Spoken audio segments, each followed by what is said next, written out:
இனிமேல் இந்த நாட்டிலே வாழணும் இல்லை. அதனால உங்களை இருவரும் அன்னக்காவிலுக்கு அதாவது உள்ளே வர வைத்து நான் தூக்கிக் கொண்டு இந்த நாட்டை விட்டே நான் போய்விடலாம். மாறுங்கள்.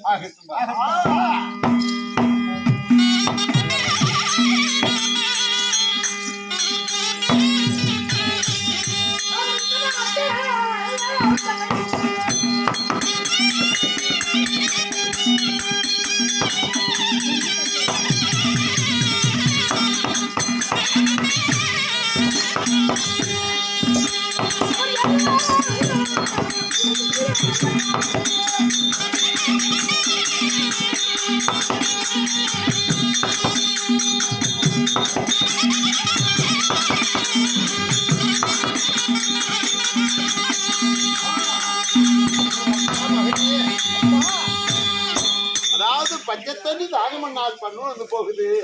தாகம் அதிகமாக இருக்குதப்பா. அடர்ந்த கானகம். இந்த கானகத்திலே பச்சை தண்ணீர் தாகம் பண்ணுவது போகுது. நல்ல தண்ணீர் தாகம் நாவந்து போகுதுன்னு இருவரும் அழுவீங்க. அதனால இதுவும் இந்த உரியை இந்த மரக்கிளையிலே நீ பேசுறது இந்த உயிரை இருவரும் அமர்த்துங்கள். நான் இந்த கானகத்திலே தண்ணீர் சென்று நான் இருவருக்கும் தண்ணீர் தாகம் நீங்க தண்ணீர் கொண்டு வருகிறேன். ஆகட்டும் பாருங்கள்.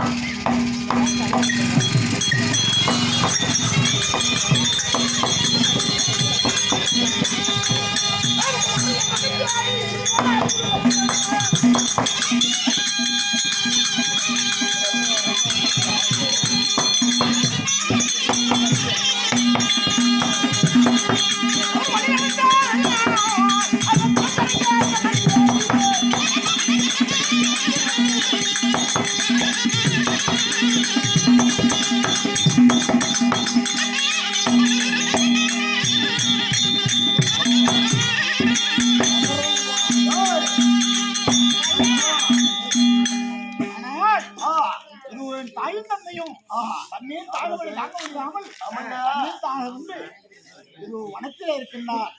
இந்த வனத்திலே 4 புறமும் தேடி பார்க்க எங்கேயும் குளக்கரை இல்லை.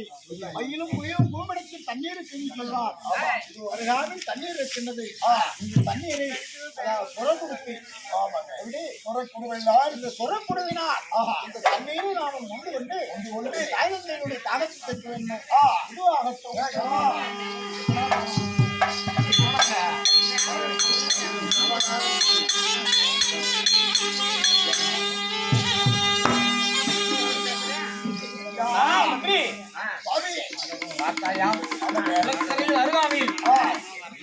தண்ணீர் அகம்பு சத்தம் கேட்கிறது.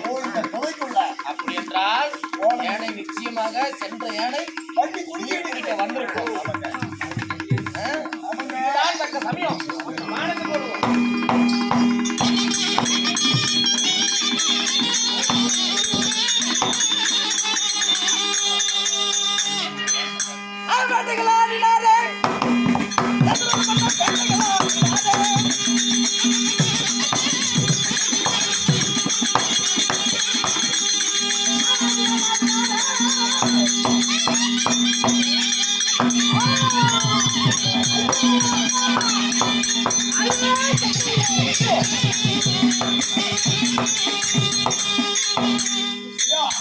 என்னடா ஆச்சரியம்.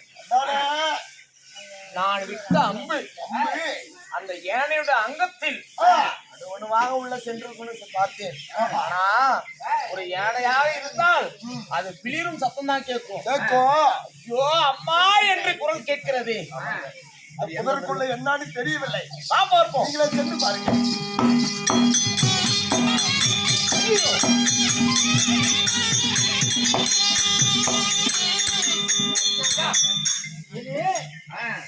நீங்க என் பேரோ குடும்பத்தில் என் தாயும் தந்தையும் உங்க உருவத்தி நான் இந்த காரணம் வழியாக வர தன்னிடத்தில் இருவரும் தண்ணீர் கேட்க தண்ணீர் கொள்ள பொழுது உங்கள் பாடத்தால் என்னை சாட்சி விட்டு பாடத்தினால் நீங்க மனிதீரா ஐயா ஐயா இது நான் மடியை பற்றி கவலைப்படவில்லை. என் தாயும் தந்தையும் தண்ணீர் தாகத்தோடு இருப்பார். அவர் தண்ணீர் தாகத்தை மட்டும் தீர்த்துடுங்கள் ஐயா. ஐயோ என் உயிர் போகிறது.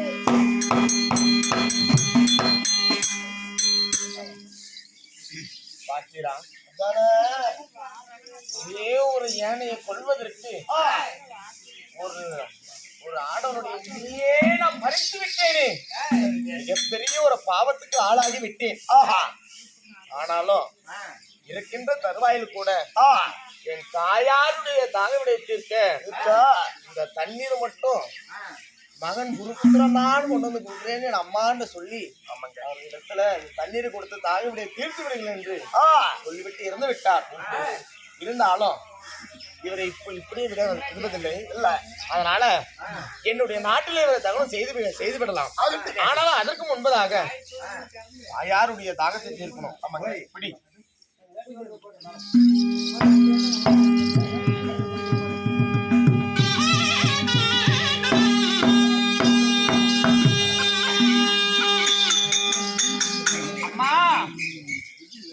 அப்பா அப்பா யாரப்பா நீ? யாரப்பா?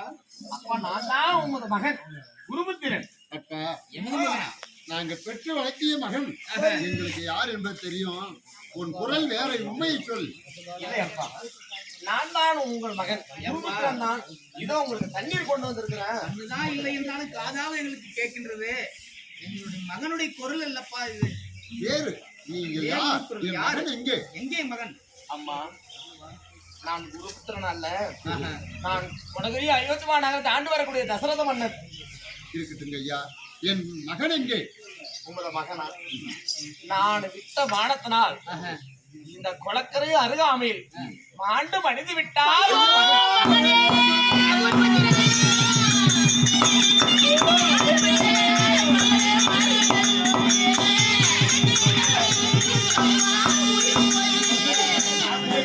மகனாகப்பட்டவர் எங்கே? எங்களை கூட்டி சென்று காட்டப்பா. பாருங்கள்.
தெரியுது.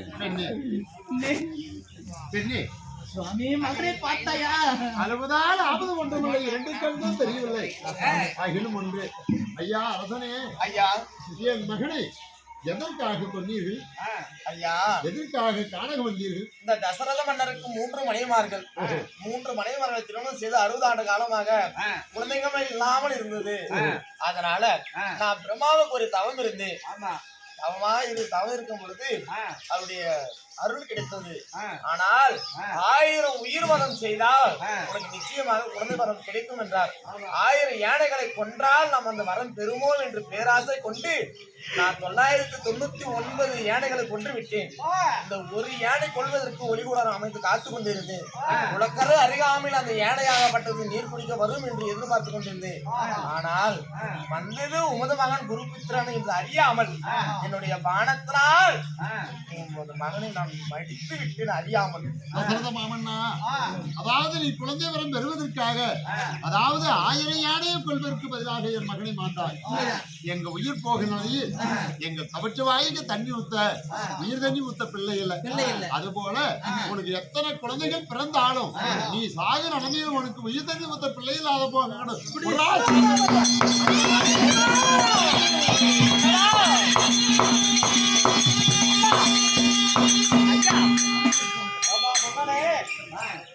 அதாவது எல்லாமே செத்து போயிட்டாங்க, ஊரும் இறந்து விட்டார்கள். எல்லாத்துக்குமே நீதான் எடுத்து அதாவது தகனம் செய்யணும். அந்த நாட்டிலே தகனம் செய்து